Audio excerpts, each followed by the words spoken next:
First off, thank you to the Resilience Institute for inviting me. I am aware of the burden on my shoulders. I have three things going against me. First, we are talking after lunch.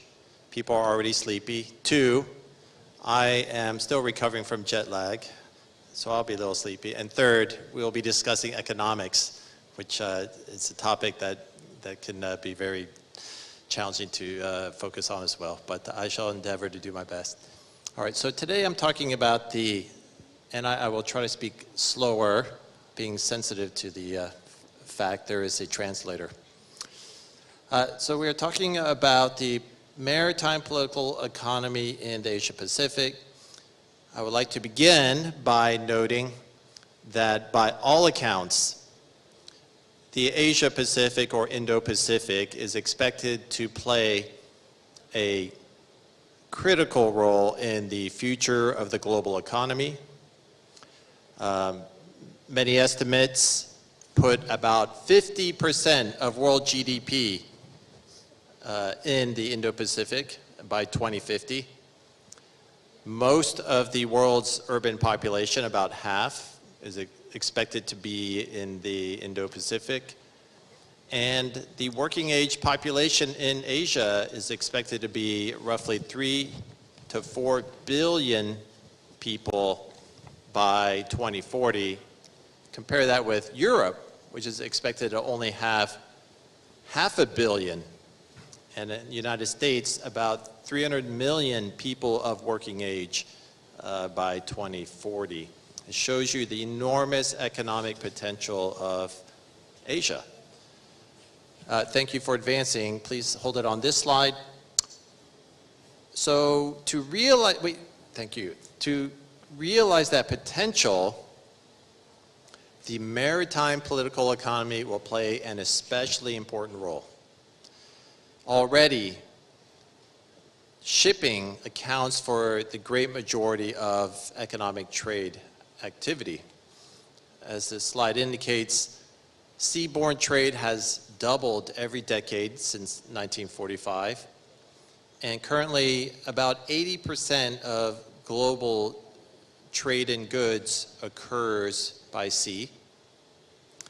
And shipping continues to be a very in-demand service, with the tonnage of ships doubling since 1990.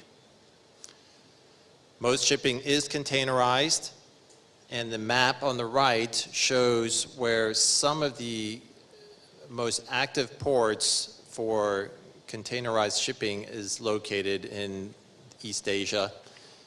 And as you can see, there's quite a bit going through the Malacca Strait and concentrated in the South China Sea. Next slide, please. Although there is enormous potential for economic growth in the Asia-Pacific, and shipping will be important, there are obstacles to achieving that growth. Some of them are economic. In Asia, the richest economies are already aging quickly, and their growth rates are slowing dramatically. This includes China. China's population actually has declined in absolute terms starting this year, a full decade earlier than a lot of people expected. And its growth rate has been revised dramatically as well, to probably be half of what many people expected even as recently as 3 or 4 years ago. Through 2030, China's growth rate may slow down to about 2 to 3%, which is barely faster than the United States is expected to grow through that time period. Politically, and sorry, I should add, in terms of economic obstacles, the developing countries in Asia have huge infrastructure requirements, and there is simply insufficient funding to modernize a lot of the infrastructure required, including infrastructure related to ports and sea trade. There's inadequate funding for a lot of that development. Politically, we have already discussed many of the points of tension in Asia. China continues to seek conquest of Taiwan, which they claim to own. North and South Korea have failed to resolve their differences and remain in a military standoff. In the South China Sea, China has continued to build artificial islands and carry out activities of coercion against rival claimants. And in the East China Sea, there remains a standoff between China and Japan. Overlaying all these regional disputes is the broader competition for influence between China and the US, resulting in an environment of considerable tension and uncertainty. One reason why we are having this conference today is to see if there's some way to reconcile the economic potential of Asia with the political and economic hurdles that the region faces. We already discussed in the previous panel a lot of the political and security issues, so I will not address them in this presentation. Let's move on to the next slide. What I want to talk about instead are some of the economic initiatives that are being proposed as a way to overcome some of the hurdles and make full use of the potential for growth in the region. Leadership is required to help organize the regional economy of the Asia-Pacific because there are many ways to try to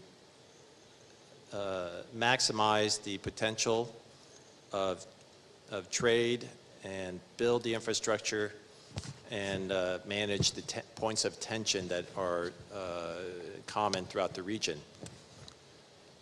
But what kind of leadership and what kind of policies will be adapted? There are at least 3 major proposals that have been discussed. Some of them have been reviewed in the previous panel. I'm going to briefly discuss Belt and Road Initiative, again, Indo-Pacific Economic Framework, and the Geopolitical Fulcrum, which was proposed by Indonesia. Next slide, please. The Maritime Silk Road is the maritime component of the BRI, proposed around 2012, 2013. The map shows some of the routes that have been published in Chinese publications. The goal is to build infrastructure and promote trade and investment along the Southeast Asia, Indian Ocean routes connecting Africa and Eurasia to China. This overlaps with Chinese geopolitical ambitions. And here I want to emphasize that in Chinese writings, there is a clear perspective that economics cannot be separated from politics and security issues.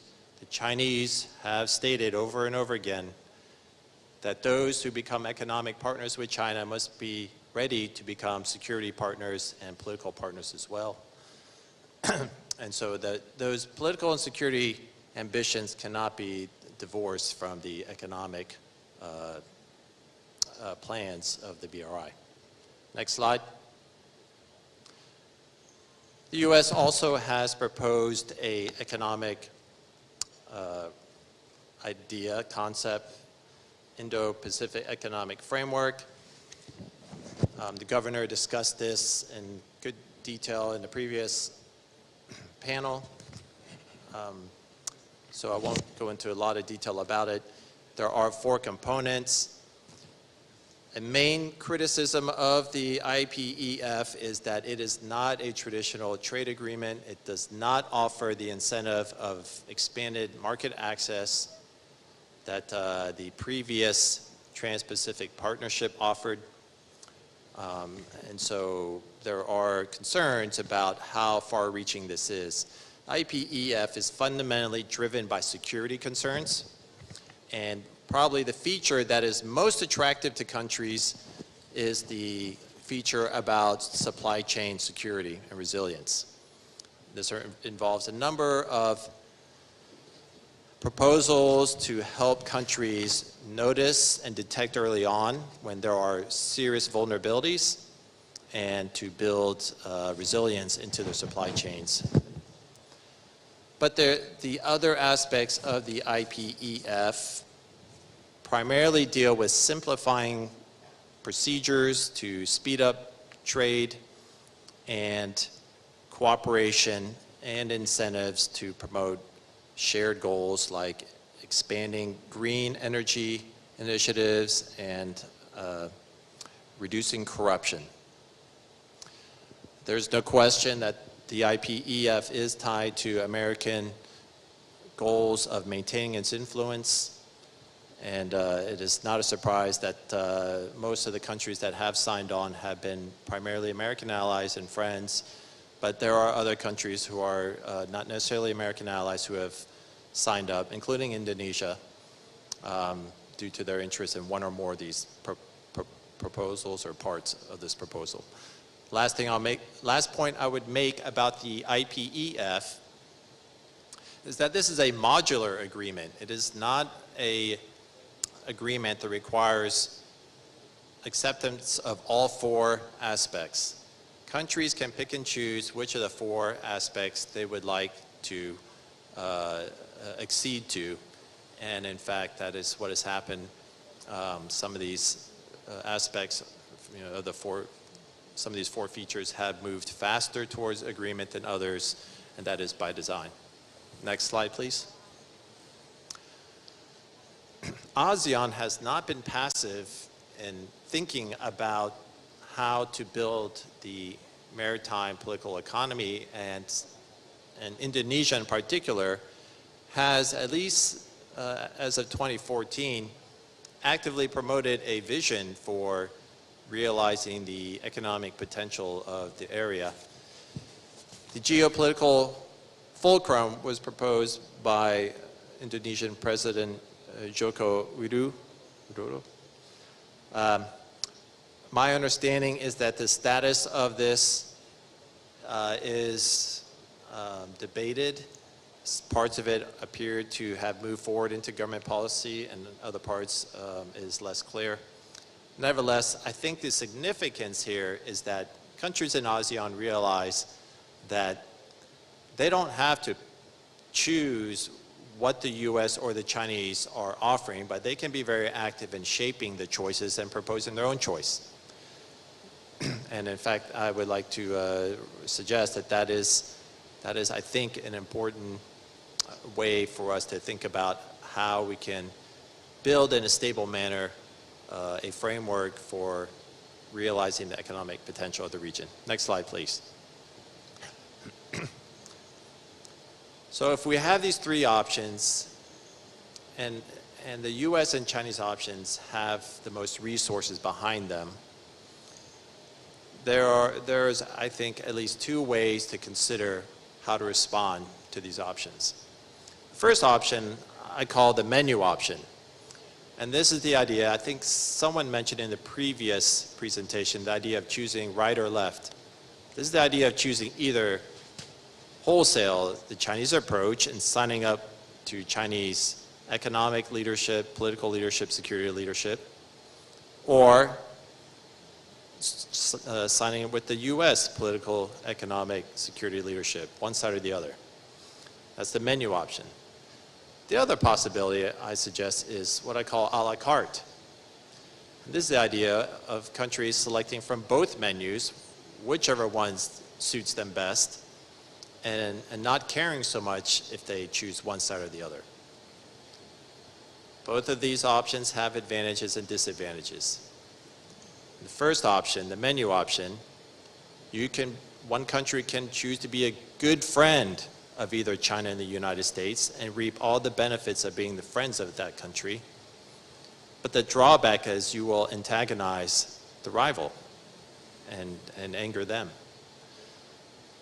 In the a la carte option, you have the advantage of more flexibility, and probably a better chance of having your own needs met, but your relationship with both China and the United States could be more full of friction and more risky and less stable.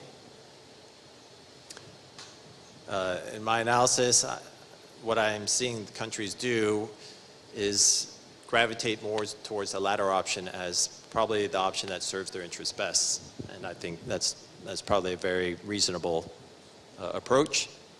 But let's explore this more in detail. Next slide. So what I'm going to do in the last several slides is consider how the a la carte approach, which countries seem to be doing, can help address some of the issues of the maritime economy. As I mentioned, one of the needs is infrastructure. Indonesia has a tremendous number of needs for building ports and maritime transportation infrastructure. And the geopolitical fulcrum identified infrastructure as a top priority, understandably. China has offered generous funding to build some ports, certainly more than the US has offered. And in many ways, China is an attractive partner and I think a reasonable choice for a partner like Indonesia to adopt at least some projects for infrastructure development. The US offers about infrastructure are generally pretty limited and mainly involve incentives to try to attract private investor funding.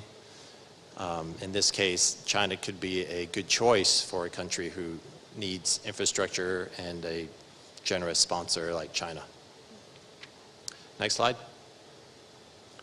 On the other hand, fisheries and resources are another important part of the maritime economy.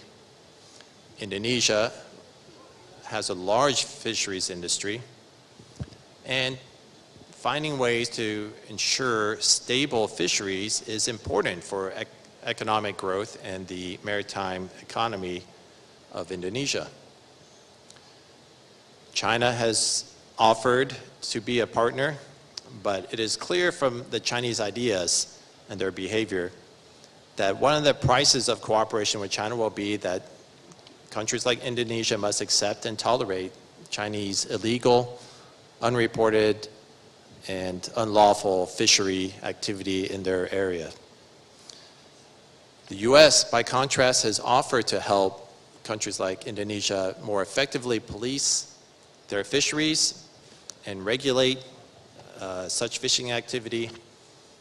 This proposal undoubtedly has angered and irritated China, but given Indonesia's own needs, it seems the United States is probably a more helpful partner on this issue than China. Next slide. Trade, another important part of the maritime political economy. China is a top trade partner of Indonesia.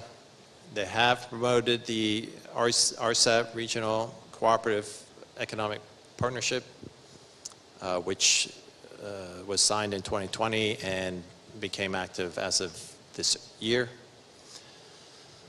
There is still a lot of debate as to how much countries like Indonesia and other ASEAN countries will actually benefit from RCEP.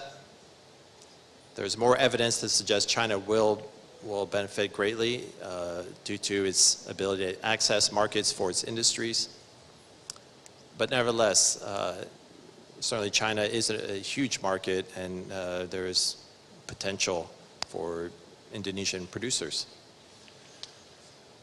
The US has not offered a trade agreement ever since the failure of the TPP, and the IPEF does not offer a meaningful change in access to US markets.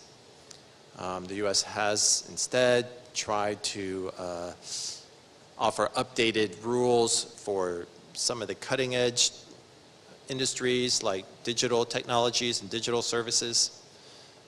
And the US rules, in the eyes of many experts, is probably more comprehensive than what the Chinese are offering in RCEP. It is possible that participation in both Chinese trade initiatives and IPEF would benefit countries like Indonesia the most. Next slide. So to conclude, countries like ASEAN, who are divided and unlikely to come to a consensus in either supporting fully a Chinese comprehensive approach to maritime economy or U.S. approach, are likely to find, and indeed arguably are already finding, the best way to navigate these competitive proposals is to, first off, articulate clearly what are ASEAN's needs and the needs of individual countries. Second, to select from either side what serves their interests best and disregard the idea of fully endorsing one side or the other.